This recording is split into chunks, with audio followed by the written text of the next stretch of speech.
Las muertólogas hablamos para personas adultas sobre duelos, pérdidas y muerte. Estos temas pueden resultar delicados para público sensible, pues tocan fibras profundas.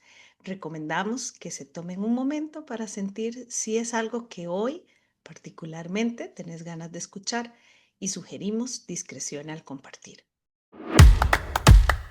Nada es lo que parece, ni siquiera la verdad, o la mentira, o las medias tintas.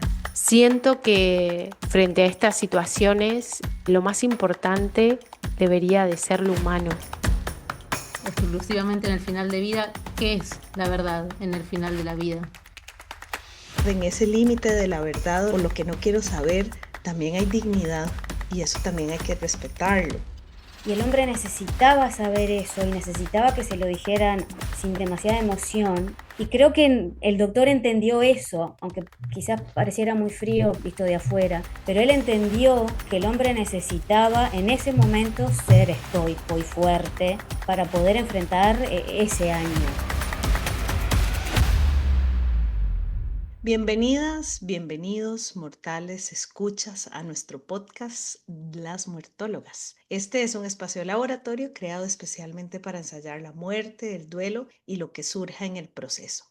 Un lugar para todas las personas y para vos en particular que hoy nos regalás tu tiempo y escucha. Nuestra apreciada audiencia, tu corazón, es el invitado de honor. Hace unos días atrás me estaba comiendo una ensaladita de frutas, un manjar delicioso, el sabor de la piña, la papaya y la manga juntas. Es sin duda un deleite para mi paladar, tanto que pensé en mis compañeras muertólogas. Y me dieron unos bárbaros deseos de tomar un avión y llevarles esta maravilla tropical, este pedacito de mi país, porque sin duda es una de las mejores ensaladas de frutas que he comido. Era la dulzura perfecta, la textura, los ácidos y la magia que producían en la boca eran absolutas. Y al momento pensé, bueno, pero ¿quién me dijo a mí que estas son las verdaderas frutas tropicales? Y que estos sabores son los que condensan todo el trópico de nuestro continente. Que en Brasil, Ecuador, Uruguay o Argentina una ensalada de frutas no sabría mejor. Y aquí es donde termina mi discreción para presentarles el tema de hoy. ¿De quién es la verdad? ¿Son las frutas tropicales costarricenses verdaderamente las mejores? ¿Soy la poseedora de la verdad en torno a las ensaladas de frutas? Ante la muerte o la enfermedad o el mismo duelo, ¿qué es la verdad? ¿Qué tanta información quiero tener? ¿Qué tanto me deben decir las otras personas de lo que siento o no? ¿De lo que tengo o no? Entre querer saberlo todo y no saber nada, ¿qué es mejor? ¿Es la verdad control? ¿Es el control miedo a la muerte? ¿Es la falsedad, fantasía y disociación ante la realidad de la muerte? ¿El duelo o una enfermedad? ¿Quién le dice a quién hasta dónde llega la verdad? Y ahora, en contraposición, ¿qué es la mentira? ¿Qué implicaciones tendría ocultar, negar o silenciar información? Podría seguir irremediablemente horas de horas exponiendo preguntas que me surgen en torno a la verdad, porque es un dilema ético e incluso bioético que me resulta apasionante. Y más allá, a las muertólogas nos parece importante abrir el hilo de la conversación sobre la espiral de la verdad. ¿Hasta dónde llega nuestra responsabilidad ante la verdad y la mentira propia y ajenas? ¿Qué otras preguntas se les asoman? Me encantó lo de la ensalada de frutas, fue como una linda forma de pensar en... me encantó, me pareció re lindo porque siempre cuando hablamos de esas cosas tendemos a ponernos como muy serias y grandilocuentes y ahí empieza esto que decías, de quién es la verdad o cuál es nuestra verdad. Y estuvo bueno porque fue demasiada rotura de hielo. Estoy, me siento que me estoy ahogando en agua fría y no sé qué decir. Lo cual es muy interesante, ¿no? Porque siempre pensando, ¿no? Preparando esto, pienso en pensaba, y que un poco lo hablamos, lo del quién, cuándo, cómo, qué, cuándo se presenta la discusión de la verdad. Y si en este caso, que tiene que ver con la muerte, con los duelos, con las pérdidas, con eso, si hay mentira, o sea, a alguien se le, no decirle la verdad es mentirle. Yo confieso que cuando pensamos en hablar de esto, tenía como, y lo tengo como muy instalado de que la autonomía es muy importante y el respeto entre las personas es fundamental. Por lo tanto, el establecer como la verdad de las cosas o el estado de situación tal cual es fundamental para que eso se sostenga. Leyendo, bueno, sí, y habiendo conversado nosotras antes, empecé a sentir como la necesidad de relativizar la verdad o el cómo decir. No lo tengo resuelto porque sigue pesando en mí toda esta cuestión de el respeto a la autonomía, y por eso hay también mucha normativa, ¿no? Que tiene que ver con el derecho a tomar decisiones informadas y los derechos de las personas pacientes. Pero claro, en el momento nada es lo que parece, ni siquiera la verdad o la mentira o las medias tintas. Sí, a mí me encantó la ensalada de fruta y me hizo acordar que acá hay una muchacha colombiana que vive acá en Uruguay porque está en pareja con un uruguayo, y un día el uruguayo le dice a la colombiana, vení, vamos a comer una ensalada de fruta. Y la muchacha quedó así como estupefacta, porque claro, la ensalada de fruta acá son naranjas, bananas, manzanas, algún duraznito en almíbar y Fanta o jugo de naranja y un poco de azúcar. Claro, y para ella, ser tropical, la ensalada de fruta era una cosa así, como decía Gloriana, frutas muy dulces y no sé qué. Entonces, claro, quedó un poco decepcionada. Ahora hace años que vive acá, espero que se haya acostumbrado. Pero sí, lo que para nosotros es la ensalada de fruta no tiene nada que ver con lo de ustedes. No, yo con respecto a la verdad, yo creo que ya lo he dicho, trabajé 20 años en una clínica donde se hacía diagnóstico de enfermedades respiratorias, todo tipo de enfermedades respiratorias. Y muchas veces pasaba que los familiares le decían al doctor, lo llamaban aparte, y le decían, por favor, no le diga, porque él o ella, sobre todo él, la mayoría eran hombres, y no lo va a soportar y se va a deprimir y va a ser muy difícil para él y para todos. Entonces el doctor lo que les decía es que nosotros no dábamos diagnóstico, porque es verdad, era el estudio donde se extraía material para hacer el diagnóstico, pero a veces ya viendo una placa, por ejemplo, ya se veía, ¿no? Alguien que sabía podía hacer un diagnóstico. Pero sí, lo que decía es que al paciente no se le miente. Entonces, si el paciente preguntaba, él no le iba a mentir, ¿no? Le iba a decir por lo menos lo que él veía. Y había gente que lo entendía, familiares, ¿no? Y otros que no. Y después que el doctor se iba, se quedaban comentando y yo los escuchaba y quedaban muy enojados y muy angustiados también con esa respuesta del doctor. Y después me acordé también un video que está circulando ahí por las redes de unos padres que estaba su niño en un hospital con un cáncer, ¿no? Y en Estados Unidos, por lo menos, no sé si en todos lados, cuando el paciente se va de alta, ¿no? Cuando termina el tratamiento, que no quiere decir que esté curado, pero cuando termina el tratamiento, tocan una campana, hacen sonar una campana, y bueno, los padres le hicieron sonar esa campana y en realidad esta niña o este niño se iba a su casa a morir porque ya no, o sea, no tenía por qué estar en el hospital porque en el hospital sí ya no tenían ninguna solución para darles.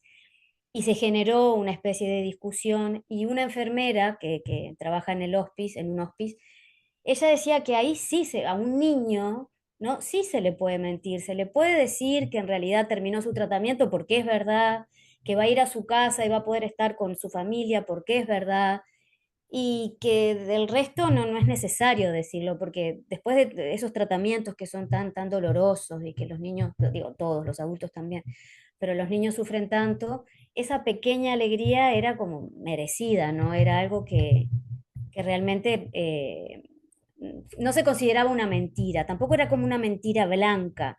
Era mucha gente y esta enfermera pensaba que era lo que había que hacer, tratándose de un niño, no de un adulto, pero tratándose de un niño que era parte de la verdad, aunque no fuera toda la verdad y nada más que la verdad. Sí, yo creo que ya lo hemos mencionado, que existen frente a estos momentos en contextos de enfermedad o de diagnósticos difíciles o de final de vida, que hay protocolos en medicina que uno puede seguir, que están pensados para guiar y acompañar a las personas en determinadas situaciones como estas. Pero a veces me pongo a pensar que llevarlo a la práctica no es tan fácil.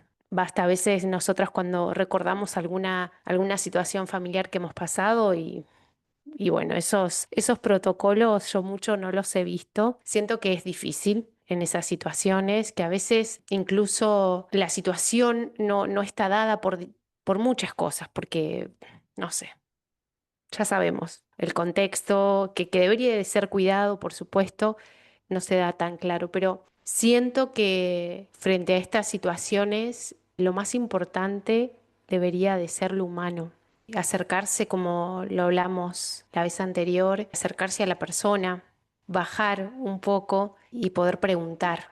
Siento que es lo más importante, poder preguntar cómo se siente. No sé, entablar es esa conversación, eso que se da de poder estar para el otro, de preguntarle cómo se siente, qué siente que está pasando, qué le gustaría saber hoy. El otro día las escuchaba y es verdad, si hoy me preguntan a mí, si quisiera saber todo, no sé, si voy al médico y me tienen que decir, bueno, te pasa esto y tenés que hacer, quiero saber todo, ¿no? Necesito poder de tener control, dijera Glory, sobre lo que me va a pasar o de lo que yo puedo decidir, pero no sé. Llegado el momento, ¿qué me pasaría? No sé, lo hablamos también en las voluntades anticipadas. Hoy quiero esto y quizá dentro de un año, 2 años, 3 años puedo cambiar de opinión, pero por eso siento que lo más importante es sentarse a la altura de la persona y estar presentes y preguntar para acompañar ese momento de la mejor manera. Hemos pasado nosotras situaciones en que nos han tenido que dar un mal diagnóstico, quizá de un familiar, y a mí me ha pasado de que lo primero que hacen es llamar al familiar que está a cargo en ese momento y después recién es a la persona que realmente está viviendo la situación y que necesita ser informado. Y ahí es donde digo también, es súper importante poder hablarlo con el entorno. Yo a veces pienso que hablar, por ejemplo, no sé, con la persona que está transitando una enfermedad y preguntarle, ¿qué es lo que vos querés saber? ¿Querés saber todo? ¿Querés que alguien más hable por vos o no? ¿No? La conversación, el intercambio, el saber qué quiere el otro, conversar, preguntar qué es lo que quiere la persona. Bueno, yo también me preguntaba al respecto si no fuéramos tan apurados por la vida, si sería igual un tema de conversación acá entre las muertólogas, lo de la espiral de la verdad. Porque si fuéramos a un ritmo más lento que nos permitiese ver al otro, que nos permitiese esperar los tiempos del otro o acompañarlos porque no tengo que sacarme a nadie de encima ni llegar rápido a ningún lado, entonces tal vez no, no habría dilemas entre la verdad y la mentira. Tal vez surgiría en este proceso uno a uno o en grupo, si hubiera una familia, hasta dónde quieren llegar, qué es lo que está bueno que le digamos, acompañaríamos tal vez ese proceso. Bueno, yo siempre les cuento acá a las muertólogas mis experiencias en el hospice, donde soy voluntaria. Recuerdo que siempre me llamó mucho la atención que muchos de los huéspedes entraban al hospice sin saber su diagnóstico o su pronóstico. Mucho me llamó la atención. Yo pensaba que era un requisito, ¿no? Para ingresar, que todos supieran ambas cosas. Con la experiencia, con el paso del tiempo, con la observación y con el acompañamiento, me di cuenta que no necesariamente, porque hay una frase que me encanta que es, los diagnósticos se escriben con lápiz negro, porque de hecho algunos huéspedes, no son muchos y mucho menos la mayoría, pero algunos se van del hospice. No porque se mueren, sino porque dejan de estar en fin de vida, porque sus patologías se detienen, porque el diagnóstico cambia. Entonces, tal vez no todos necesitan saber su diagnóstico y o su pronóstico. Y ahí estaba la voluntad ¿no? Y el libre albedrío. Y a veces tampoco alcanza con eso porque la persona quiere pero no puede. Bueno, es un gran dilema. Y la verdad es que en el contexto del final de vida, la verdad, digo yo, pienso, tal vez no es solo un conjunto de datos médicos, sino el cimiento de la confianza y la autonomía del paciente, por ejemplo, si lo habláramos en términos médicos, ¿no? O de la persona que padece. Y cuando hablamos de diagnósticos terminales, la verdad y la mentira tal vez no son solamente opuestos, sino fuerzas que moldean cómo una persona va a vivir sus últimos capítulos. Y yo me preguntaba, como todas, ¿no? Pero exclusivamente en el final de vida, ¿qué es la verdad en el final de la vida? Y hay una definición, hay unos pasos en tanatología y en cuidados paliativos donde se dice que la verdad se entiende como un proceso dinámico y no como un balde de agua fría que se lanza de golpe. Y está basado en tres pilares. En la verdad clínica, que son los hechos objetivos sobre la enfermedad y el pronóstico. En la verdad soportable, que es el concepto de dosificar la información según la capacidad emocional del paciente para poder procesarla. Y no se trata necesariamente de ocultar, sino de respetar los tiempos del otro. Y el derecho a la autonomía es que la verdad es la herramienta que permite al paciente decidir cómo quiere ser cuidado, qué tratamientos rechazar y cómo despedirse. Y en un punto sin verdad no hay libertad de elección. A mí me gusta mucho todo lo que han dicho, por supuesto, pero esta reflexión del tiempo, y me recuerda una reflexión que se hace con la fotografía, que la fotografía se dice que tiene por lo menos tres tiempos: el tiempo donde está ocurriendo lo que se está fotografiando, el tiempo de la persona fotógrafa al momento de tomar la fotografía, y tiempo después cuando ves la fotografía que tomaste. Por lo menos tres tiempos, incluidos ahí un montón. Y esto pienso que es la verdad también en este momento del fin de vida, en el momento de la muerte o en el momento de un diagnóstico de alguien o un pronóstico de alguien querida o querido. La verdad como que no tiene solamente un solo concepto, una sola forma de ver, ¿verdad? Me gusta este concepto de la verdad soportable. Hoy yo quisiera saberlo todo, pero mañana ante un determinado evento y circunstancia, no sé si me interesa saber pelos y señales, ¿verdad? De absolutamente todo, porque también tiene que ver las emociones con esa verdad, pero a la vez tiene que ver con el poder, quién tiene la verdad. Y ahí el tiempo de esa verdad me parece que es el más complicado, que el cuerpo médico tiene una verdad, pero tiene solo una parte de la verdad. Yo creo que el problema se da sobre todo cuando yo creo que yo tengo toda la verdad. Yo tengo toda la verdad de mis emociones o tengo la verdad de lo que he podido ver, pero no tengo toda la verdad del mundo. Entonces, lo que para alguien podría ser esconder o soportable, para mí no lo sería. Pero creo que a la par de esa verdad, que también es relativa, hay que poner otros conceptos que ustedes han puesto, como la autonomía, como el escuchar, como el acercarse. Y también algo que decía Mariana, que nada es lo que parece. Dejar también el juzgamiento de mirar otras familias y otros entornos y ver si esas familias y esos entornos tienen toda la información para hacer lo que están haciendo, ¿verdad? Pero muchas veces de lejos miramos cosas y decimos, uy, qué feo, ¿verdad? Eso se está mintiendo o esta es la mitad de la verdad. Y la verdad es que dijo Rafael, el cantante, que sabe nadie, ¿verdad? Esa canción hermosísima, que sabe nadie. Y con la verdad, pese a que creo que hay una serie de constructos que podríamos hacer y protocolos que se tienen, creo que también vuelvo a esto de la fotografía, que no pese mi verdad de cuerpo médico o persona que tiene toda la verdad para poder expresar la verdad al otro o a la otra.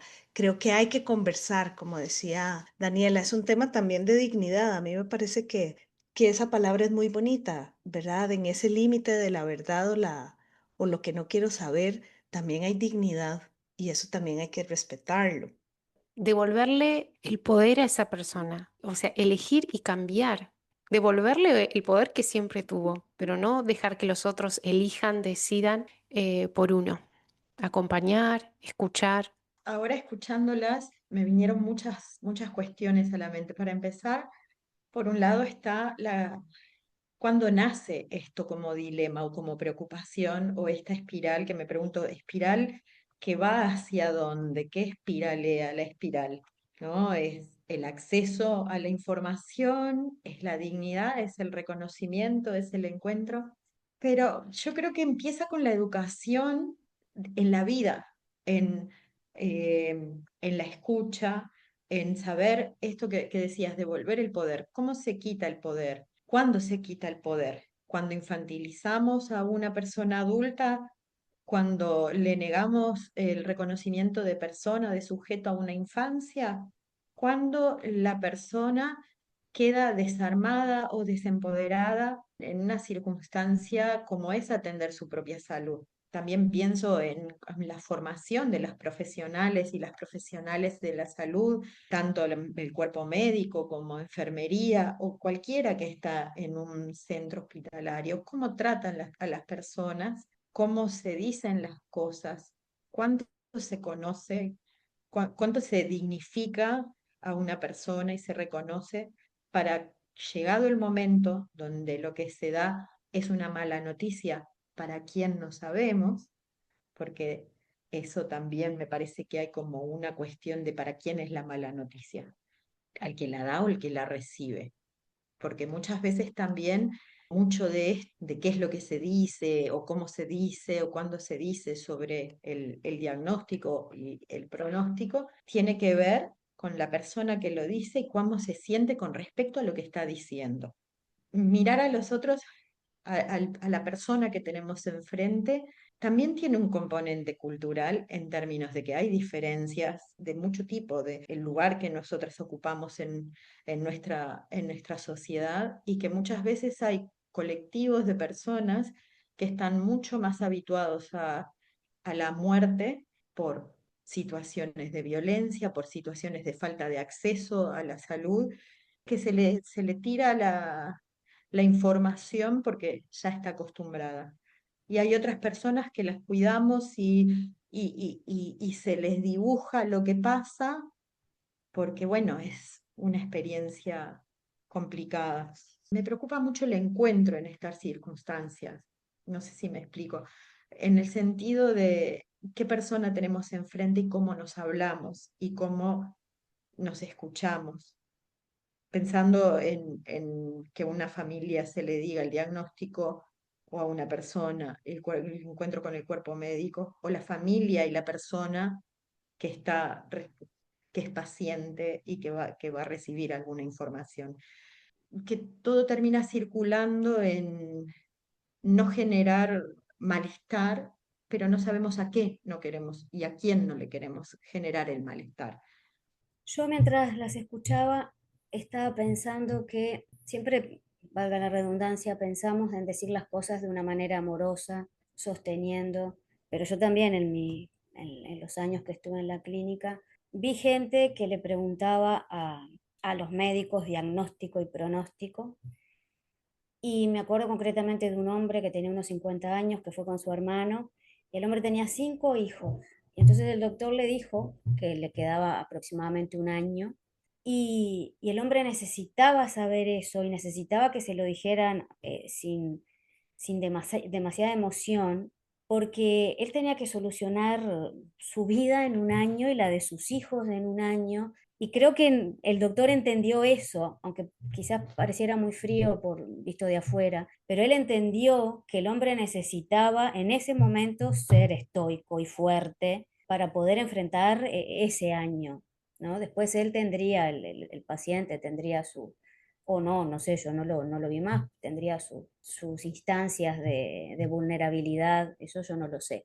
Pero me parece que en ese momento esa fue la manera, la mejor, la manera más empática de decirle, porque sí, porque hay una realidad, digamos, científica y biológica que no se podía negar, que por supuesto que pueden pasar cosas, como lo que decía Juli, que a veces uno va más allá de cualquier diagnóstico y pronóstico, pero este no parecía ser el caso y aún así el hombre tenía que estar preparado y resolver. Nada, estoy pensando en voz alta de esas cosas que viví y también justamente ver también la manera cómo decirlo, quién decirlo. Esto fue en una sala de espera, pero bueno, fue donde el paciente preguntó, él no lo llamó al doctor aparte, que sí, es una situación, la verdad, extremadamente difícil para todos, porque a veces yo por lo menos tengo esa idea de, es cierto que los médicos, por lo menos acá en Uruguay, son bastante, entre comillas, soberbios, no tienen una especie de coraza,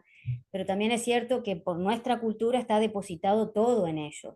Y también me pasó de ver un compañero joven, un médico, en un rincón en la clínica que no sabíamos qué le pasaba y claro, él estaba decidiendo si seguía, le seguía haciendo un tratamiento a un paciente o lo mandaba para la casa, ¿no? Porque también ya no había, médicamente no había nada para hacer. Después la familia se lo agradeció porque el hombre pasó sus últimos días en su casa, pero ese momento de decidir, porque también entra la duda si yo lo mando para la casa y no le hago el tratamiento, o sea, es muy difícil estar en ese lugar también. Yo entiendo que ya estamos en el siglo XXI y que hay mucha información y que podrían pulirse un poquito más, pero también es entendible que ese lugar es muy difícil, muy difícil. Yo justo estaba pensando en eso, me acordaba de cuando nació mi hijo y mi mamá cada 2 por 3 me preguntaba, ¿y le consultaste al médico? ¿Y le consultaste al médico? ¿Y le consultaste al médico?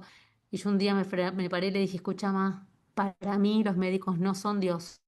Pero es cierto, como vos decís, Silu, que para la sociedad sí, y para ellos también, y no solo, siento que salen con esa arrogancia y con esa soberbia, muchos sí, muchos no, por supuesto, tampoco vamos a etiquetar a todo el mundo, o por momentos, pero también eso, la sociedad los pone en ese lugar. Hay como un desempoderamiento de la salud, como, no sé si falta, porque suena muy a juicio, pero a veces no tenemos la soberanía, ¿no? Pero porque no la reclamamos. Y me acordaba de esta serie que nos gusta tanto, Las Muertólogas, que se llama Morir de Placer, donde la protagonista le va indicando de a poquito al médico cómo quiere que la atienda, ¿no? El médico viene todo frío, todo durito, todo solemne, y ella le va diciendo, No, no, no, ¿te puedes sentar al lado mío?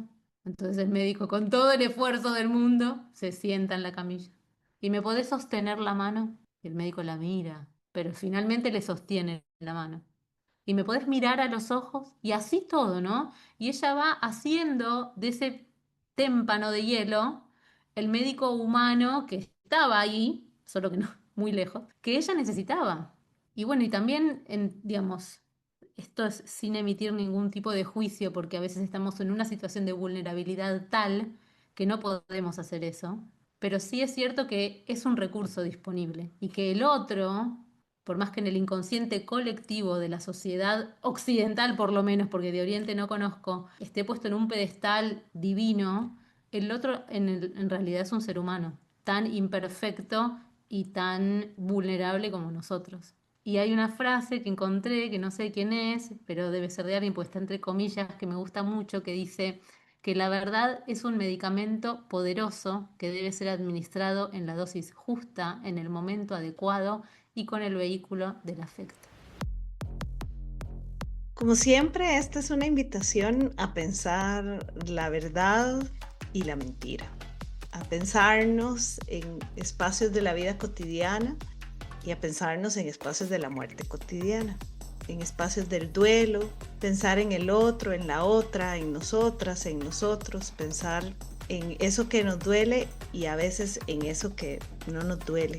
Mirar más, observar detenidamente con la empatía que pueda surgir en el momento de esa observación, de ese encuentro, como bien decía Mariana, y de ese compartir. Pero bueno, como siempre abrimos el espacio para la conversación sin llegar a puertos con mucha forma, sino que nos quedamos en alta mar pensando y repensando en nuestras preguntitas y en nuestras ensaladas de frutas. Y les invitamos a ustedes a formar parte de estas preguntas, a la conversación cotidiana que tenemos a través de nuestras redes sociales. Recuerden que nos pueden seguir en Instagram como Las Muertólogas. También escuchar este episodio en nuestro canal de YouTube. Encuentran no solo este episodio, sino la temporada anterior y por supuesto el primer episodio de la temporada que ya está disponible para que lo escuchen también y pueden compartirlo a través de nuestro canal en Spotify que nos encuentra como Las Muertólogas. Nos vemos en el próximo episodio si la muerte así lo quiere.